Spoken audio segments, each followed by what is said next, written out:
Dan ada informasi Jokowi ingin mengambil alih PDIP melalui proksi-proksi atau orang-orang yang ada di dalam PDIP yang dipercaya oleh Jokowi. Hasto itu dihubungi oleh satu kurir. Kurir apa nih? Kurir dari Jaksel. Kurcok. Yang intinya si Kurcok ini bilang untuk pertama Hasto ada dua pesan dari Jaksel itu. Pertama, Hasto diminta untuk mundur dari sekjen. Yang kedua, PDIP jangan memecat Jokowi. Gitu. Diancam kasus ya berarti? Ada ancaman kasus satu lagi ternyata. Apa itu? Kepada Hasto. Masih rahasia nih kasusnya. Masih belum publik gitu. Masih belum open to publik gitu. Jadi ada satu kasus di luar Harun Masiku. Kalau kita tarik ke belakang lagi, Sen ya, tanggal 1 Desember itu PDIP sudah memutuskan untuk akan memecat Jokowi. 1 Desember ya? 1 Desember, jadi pasca pilkada. Ya sudah pasca pilkada, tapi belum penetapan dari KPU kan waktu itu kan. Nah, waktu itu sebetulnya penetapan dari Mega itu sudah keluar lah, putusan dari Mega itu sudah keluar di 1 Desember. Nah, setelah itu sampai akhir Desember itu terjadi turbulensi gitu ya. Nah, 1 Desember ini sebetulnya penetapan untuk memecat Jokowi itu sudah disaksikan oleh senior-senior PDIP. Misalnya seperti Guntur Soekarno Putra yang juga adalah saudara kandungnya Megawati, betul, dan ada beberapa senior lain gitu ya, dan ada Hasto juga di situ. Nah, Hasto diminta untuk mencari tanggal dan mengumumkan kapan Jokowi akan dipecat. Waktu itu ketemu tanggal 4 Desember, Sen. 4 Desember. Iya. Lucu nih, kenapa 4 Desember? Apa kliniknya? Kalau langsung tahu sih. Itu kan Jokowi identik dengan hari Rabu Pon. Iya. Rabu Pon kan kalau bisa 4 Desember tuh Rabu. 4 Desember 4 Rabu. Desember tuh Rabu. Gimana Iya. aja? Jadi 4 Desember kenapa tanggal 4 dan itu pas hari Rabu gitu. Karena 4 ini secara kejawen gitu diyakini sebagai 4 ini kursi terbalik gitu ya. Jadi dulu bertahta terus sekarang lengser gitu. Lalu sudah tidak diajeni dalam bahasa Jawa gitu karena melakukan beberapa tindakan yang di luar nilai-nilai partai gitu. Lalu yang selanjutnya adalah Rabu. Rabu itu hari yang dikeramatkan oleh Jokowi gitu. Kalau kita tahu ya, Jokowi itu sering kan melakukan waktu masih menjadi presiden ya, reshuffle, terus keputusan-keputusan besar tuh di hari Rabu gitu. Melantik juga di hari Rabu. Betul, makanya ada tuh Rabu Pon gitu, identik dengan Jokowi. Nah, setelah tanggal 1 itu sebetulnya akan diumumkan tanggal 4 Desember.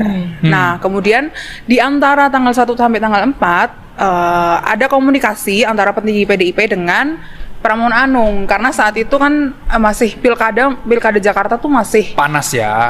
Satu gitu. atau 2 putaran. Betul, 1 atau 2 putaran, maju ke MK atau tidak lawannya Pramono Anung gitu kan. Kemudian Pramono Anung meminta agar ditunda aja Pengumuman pemecatannya Jokowi. Kemudian di antara tanggal 1 sampai tanggal 4 itu Jokowi menyampaikan bahwa dia itu masih punya KTA PDIP. Gitu. Lalu setelah itu gangguan-gangguan tuh mulai terjadi di internal PDIP. Seperti apa itu gangguannya? Nah, pertama gangguan kepada Hasto gitu ya.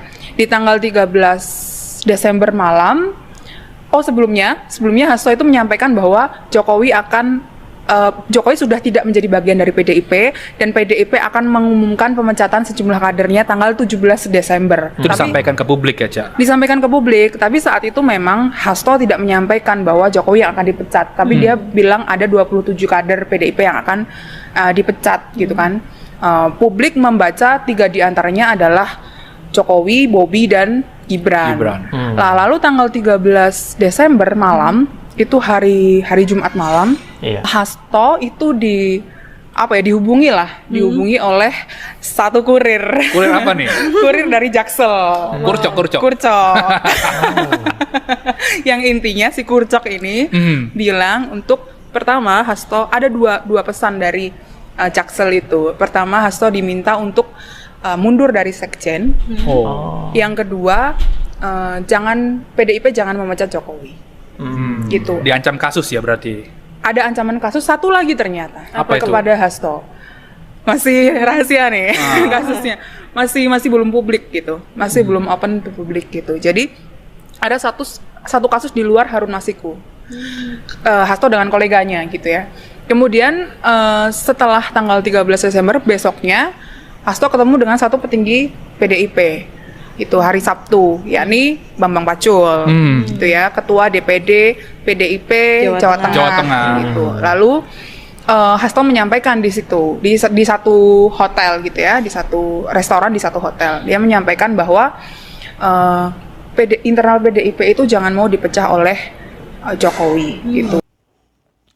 Effendi Simbolon desak Megawati mundur. PDIP semoga tidak semurah itu jadi corong Jokowi. PDIP mengingatkan Effendi Simbolon tidak menjadi corong Presiden ke-7 Joko Widodo atau disingkat menjadi Jokowi. Politikus PDI Perjuangan atau PDIP Andreas Hugo Pareira mengingatkan Effendi Simbolon tidak menjadi corong Presiden ke-7 Joko Widodo. Hal ini merespon pernyataan Effendi yang meminta Megawati Soekarno Putri mundur dari jabatannya sebagai Ketua Umum PDIP. Pernyataan ini muncul setelah Sekretaris Jenderal PDIP Hasto Kristianto ditetapkan sebagai tersangka dalam kasus suap yang melibatkan mantan Komisioner KPU Wahyu Setiawan oleh Harun Masiku. Semoga Effendi Simbolon tidak semurah itu hanya jadi corong Jokowi, kata Andreas dalam keterangannya pada hari Kamis tanggal 9 bulan Januari. Effendi Simbolon diketahui baru-baru ini bertemu Jokowi di Solo, Jawa Tengah. Keduanya sama-sama telah dipecat dari PDIP. Wakil Ketua Komisi 8 DPR RI ini mempertanyakan kapasitas Effendi mengkritik PDIP. Effendi itu siapa? Tanya Andreas. Effendi desak Megawati mundur. Sebelumnya, Effendi meminta Megawati bertanggung jawab atas perkara yang menjerat Hasto.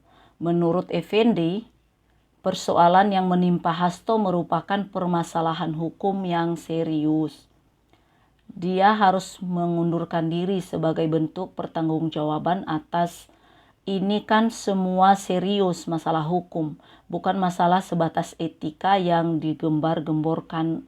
Ini hukum, kata Effendi di kantor Kementerian Koordinator Bidang Infrastruktur dan Pembangunan Kewilayahan RI Rabu tanggal 8 bulan Januari. Bahkan dia meminta PDIP melakukan pembaharuan pada posisi strategis mulai dari pucuk pimpinan. Ya, harus diperbaharui ya semuanya. Mungkin sampai ketua umumnya juga harus diperbaharui, bukan hanya level sekjennya saja. Sudah waktunya pembaharuan yang total, kata Effendi. Sebagai mantan kader PDIP, Effendi mengaku prihatin dan sedih dengan apa yang terjadi di Partai Banteng berlambang banteng moncong putih itu. Ini petaka yang sangat besar ya buat partai yang lama saya ikut di sana ya. Belum pernah ada setinggi ini posisinya, ungkapnya. Mantan kader PDIP Effendi Simbolon menyinggung Ketua Umum PDIP Megawati Soekarno Putri harus mundur setelah KPK menetapkan Sekjen PDIP Hasto Kristianto sebagai tersangka. Juru bicara PDIP Guntur Romli menduga pemikiran Effendi Simbolon atas hasil pertemuan dengan Joko Widodo. Jadi dia memperkirakan bahwa Effendi bisa mengeluarkan pernyataan seperti itu karena sebelumnya pernah bertemu dengan mantan presiden ke-7 Indonesia itu. Effendi Simbolon baru bertemu dengan Jokowi, mungkin itu hasil pertemuan mereka yang sama-sama pecatan PDIP Perjuangan. Wah, ini lucu juga ya. Mantan dengan mantan ketemu. Guntur kemudian menyinggung pernyataan Megawati pada tanggal 12 Desember 2024 yang mengatakan ada pihak yang mau mengacak-acak PDI Perjuangan itu. Menurut dia, pernyataan Effendi Simbolon mengonfirmasi itu. Maka sudah benar apa yang disampaikan oleh Ibu Megawati pada tanggal 12 Desember itu, ada mau mengawut-awutkan atau mengacak-acak partai PDI Perjuangan itu. Kemudian dia juga menyebut pernyataan Effendi Simbolon makin meyakinkan pihaknya bahwa penetapan tersangka Hasto merupakan orderan politik. Jadi bukan semacam tidak seharusnya begitu ya, kalau disebutkan sebagai orderan politik. Penetapan tersangka oleh KPK tersebut, lanjut dia, sebagai jalan untuk menekan Megawati. Maka kami semakin yakin penetapan tersangka pada saudara Sekjen Hasto Kristianto merupakan orderan politik sebagai pintu masuk menekan Ibu Megawati mundur dari jabatannya sebagai Ketua Umum PDI Perjuangan. Sebelumnya, Effendi Simbolon turut menanggapi status tersangka KPK yang menjerat Sekjen PDIP Hasto Kristianto. Effendi mengaku prihatin terhadap masalah hukum yang menimpa PDIP saat ini. Turut prihatin, ini petaka yang sangat besar ya buat partai yang lama saya ikut ini, kata Effendi seperti itu. Kalau ada komentar atau tanggapan teman-teman, silakan tulis di kolom komentar.